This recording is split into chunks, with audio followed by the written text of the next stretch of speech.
আমার যা তার স্বামী মারা যাওয়ার পর স্বামীর চাকরিটা পেয়েছে। আমার ভাসুর কেন্দ্রীয় সরকারের চাকরি করত। হঠাৎ করে তার ব্রেন স্ট্রোক হওয়াতে আমরা তাকে হারিয়ে ফেলি। মানুষটা ভীষণ ভালো মানুষ ছিল। আমার যা চাকরি পাওয়ার বেশ ২-৩ মাস পর পর্যন্ত সবই ঠিক ছিল। কিন্তু তারপরেই শুরু হলো আমার জায়ের খেল। সংসার থেকে আমাদের আলাদা করে দেওয়া হলো। আমার শাশুড়ি বেঁচে আছে। শ্বশুরমশাই মারা গেছেন প্রায় ৪ বছর হলো। তার ২ বছর পর আমার ভাসুরের এমন হলো। আমার ভাসুর সংসারটাকে এক করে রেখেছিল। ভাইয়ের সংসার, নিজের সংসার আর মা। সবাইকে এক সুতোয় বেঁধে রেখেছিল। কিন্তু আমার ভাসুর চলে যাওয়ার পর আর আমার যা চাকরি পাওয়ার পর সবকিছু যেন কেমন বদলে গেল। আমার জায়ের ২ টো ছেলে। তারা বড় হয়ে গেছে। কেউ উচ্চ মাধ্যমিক পড়ছে, কেউ গ্র্যাজুয়েশন কমপ্লিট করেছে। আর আমার একটাই মেয়ে।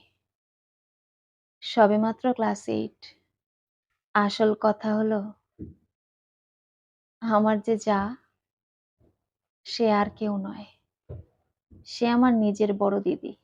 আমি এই বিয়েতে রাজি ছিলাম না। এমনকি আমার মা-বাবাও নয়।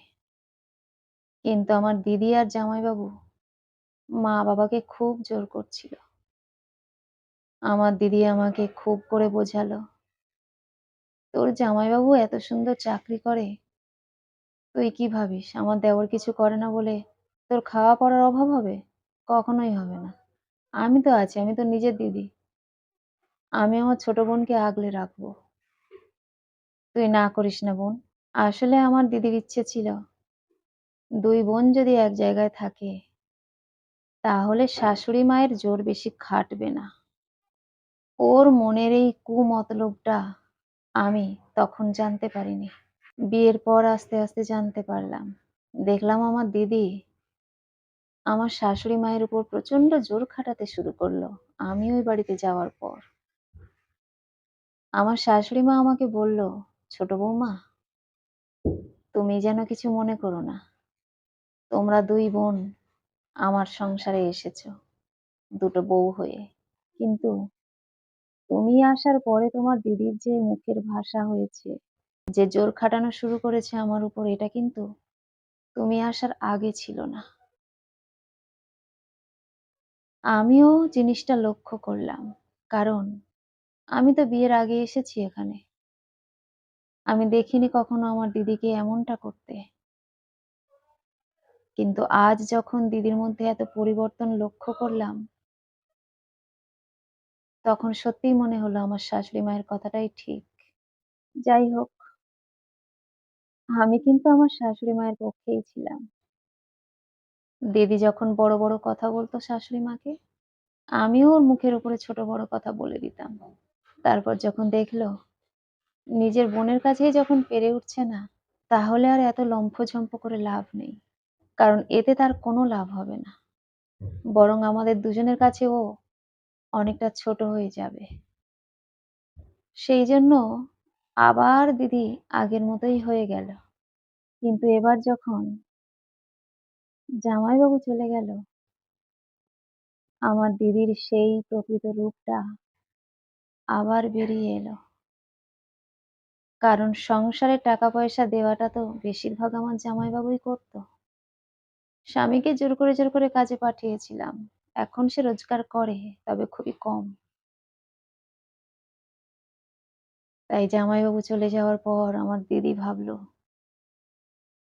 এর থেকে ভালো সুযোগ আর হবে না। সংসার থেকে আলাদা করে দিই। আমি তো চাকরিটা পেয়ে গেছি, পেনশনও পাবো। আমার হাত পায় কে?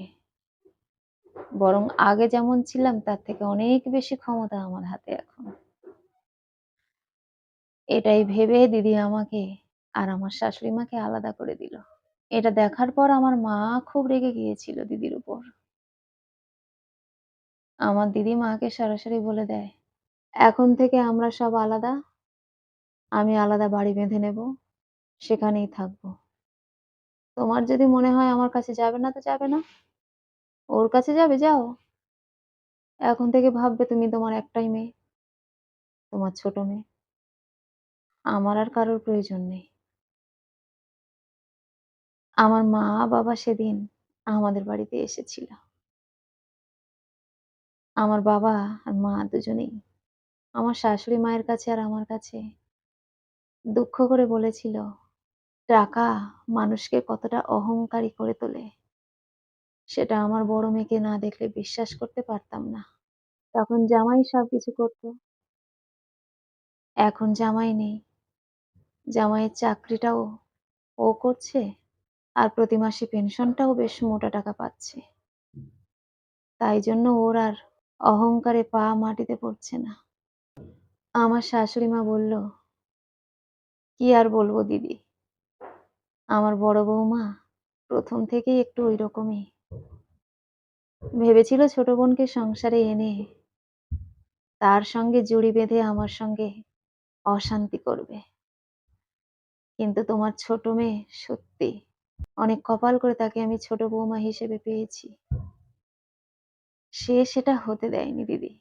আমি আমার বড় বৌমাকে বলেছিলাম, চাকরিটা বড় নাতিকে দাও। সে তো গ্র্যাজুয়েশন কমপ্লিট করলো, চাকরির জন্যই তো চেষ্টা করছে। চাকরিটা ওকে দাও। তুমি তো পেনশন পাচ্ছ। তোমার আর চাকরির কি প্রয়োজন?" আমার মুখের উপর বলেছিল, "কোনো দরকার নেই। ভবিষ্যতে ওরা যদি আমাকে না দেখে, তখন আমার কি হবে? নিজেদের চাকরি নিজেরা জুটিয়ে নেবে। ওসবে আমি নেই। আমি চাকরিও করব, পেনশনও নেব।" আমার মা বলল, "আমিও এরকম মেয়ের মুখ আর দেখতে চাই না দিদি। ওই তো ওখানে তো ঘরবাড়ি বেঁধেছে দেখলাম। ওখানে গিয়ে থাকতেও শুরু করেছে। আমি শুধু এই বাড়িতেই আসবো দিদি।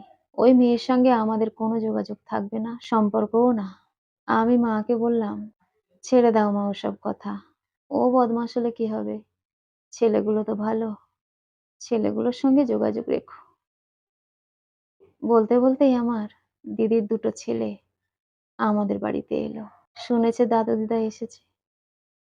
এসেই দাদু দিদাকে জড়িয়ে ধরে খুব আদর করতে লাগলো। আমার দিদির ছেলে দুটো আমাকে ভীষণ ভালোবাসে। আমাকে তারা মনু বলেই ডাকে।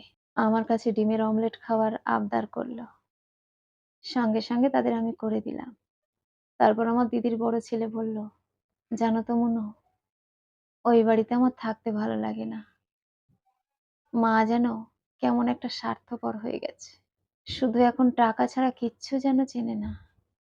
বাবা চলে যাওয়ার পর মায়ের মধ্যে এমন পরিবর্তন, ঠিক ভালো লাগছে না। নতুন ঘর সবকিছুই ভালো লাগছে। কিন্তু এখানে কত ভালো ছিলাম। এখানে তোমাদের সঙ্গে কত মজা করতাম, বোনের সঙ্গে কত খেলা করতাম। ওখানে তো বোন যায় না। আমাদেরও তো আসতে দিতে চায় না, কিন্তু জোর করেই চলে আসি।" আমি তাকে মাথায় হাত বুলিয়ে দিয়ে বললাম, "বাবু, তোদের যখন যা খাওয়ার ইচ্ছা হবে আমার কাছে এসে বলবি। এতদিন ধরে যা করে এসেছিস সেটাই করিস। তবে তোর কাকুর তো তেমন ক্ষমতা নেই। যতটুকু আছে আমি চেষ্টা করব দেওয়ার। শুধু তোরা যেন তোদের এই মনুকে ভুলে যাস না বাবা।" এই বলে আমি ওদের দুজনকে আদর করে দিলাম। আর ওরা ডিমের অমলেট খেয়ে দাদু দিদার সঙ্গে গল্প করে, ঠাম্মার সঙ্গে গল্প করে, বোনের সঙ্গে খেলা করতে বসে পড়ল। ওদেরকে দেখে আমরা ভীষণ আনন্দ পেয়েছিলাম। আর শুধু ভগবানের কাছে প্রার্থনা করছিলাম, আমার দিদি যেন সংযত হয়ে যায়, চরিত্র যেন বদলায়।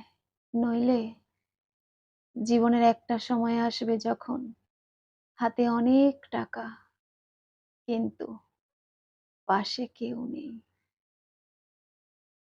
কলমে ও কণ্ঠে সোমা।